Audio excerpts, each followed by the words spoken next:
आंदोलन हमेशा सत्ता के विरुद्ध होती है, लेकिन जो पार्टी आंदोलन से निकलकर सत्ता तक पहुंची हो, उसकी नीतियों में बदलाव होना तो तय था। अरविंद केजरीवाल को सरकार बनाए दिल्ली में 3 साल होने को। इतने दिनों में जो बदल रहा है, उसमें सबसे ज्यादा वो अब चुप हो गए हैं।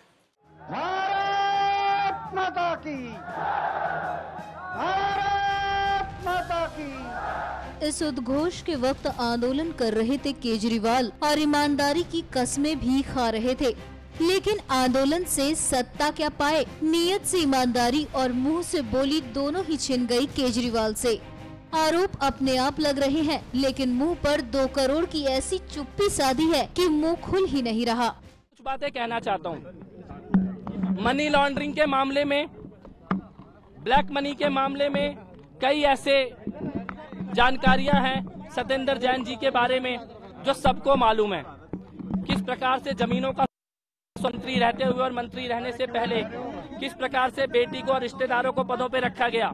और माननीय सत्येंद्र जैन जी ने मेरे से खुद व्यक्तिगत तौर पर एक बात बताई कि अरविंद केजरीवाल जी के किसी सगे रिश्तेदार की जमीन के लिए 50 करोड़ की डील उन्होंने कराई है। मैंने ये बात भी अरविंद जी को जाके बताई तो उन्होंने कहा कि ये बात झूठ है और तुम्हें मुझ पर भरोसा होना चाहिए। तब मैंने कहा था कि मुझे आप पर आंख मूंद कर भरोसा है, लेकिन अपनी आंखों से कैश देखने के बाद चुप रहना मेरे लिए संभव नहीं था। सत्येंद्र जैन जी को भी सर्टिफिकेट दिया जा रहा है ईमानदारी का, लेकिन कागज मैंने भी देखे हैं, अपने हाथों से उनको कैश लेते हुए मैंने देखा है।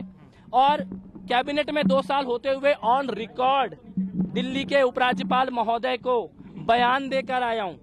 चाहे सीबीआई में, एंटी करप्शन ब्यूरो में, किसी भी एजेंसी के सामने खड़े होकर जितने भी बयान देने हैं अपनी व्यक्तिगत, तो यही सबसे बड़ा सबूत होता है जब एक कैबिनेट का 2 साल का साथी, 15 साल का आंदोलन का साथी अपनी आंखों से बोली हुई चीज को उपराज्यपाल को ऑन रिकॉर्ड, बयान या आरोप नहीं है, ऑन रिकॉर्ड उपराज्यपाल महोदय को देकर आया हूं। और इसके बाद एसीबी, सीबीआई सबको बताऊंगा जाकर। दिल्ली की सियासत में अरविंद केजरीवाल को ज्यादा दिन नहीं हुए, लेकिन ईमानदारी धूल फांकने लगी और सियासत सर चढ़ कर बोलने लगी।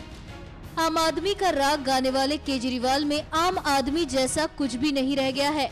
सब कुछ एक सधे हुए राजनेता की तरह हो गया है, जिसमें बयान है, बयानबाजी है, आरोप है, लेकिन खुद बेगुनाह है। दूसरों को आरोपों के कटघरे में खड़े करने वाले केजरीवाल खुद को ईमानदारी का सर्टिफिकेट दे रहे हैं।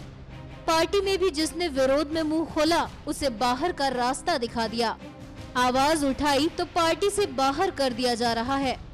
जनता को सब कुछ मानने वाले केजरीवाल के लिए अब बस वो ही पार्टी है और वो ही सरकार। आसपास जो भी हो वो सब आम है और केजरीवाल खास। बदलाव ऐसा नहीं है कि एक दिन में हुआ है, ये बदलाव साल दर साल अरविंद केजरीवाल को आम से खास करता चला गया, जिसमें जनाब ने अपने ऊपर लगे आरोपों पर जुबान पर ताला जड़ दिया तो दूसरों के ऊपर आरोप लगाते चले गए। NMF न्यूज की रिपोर्ट।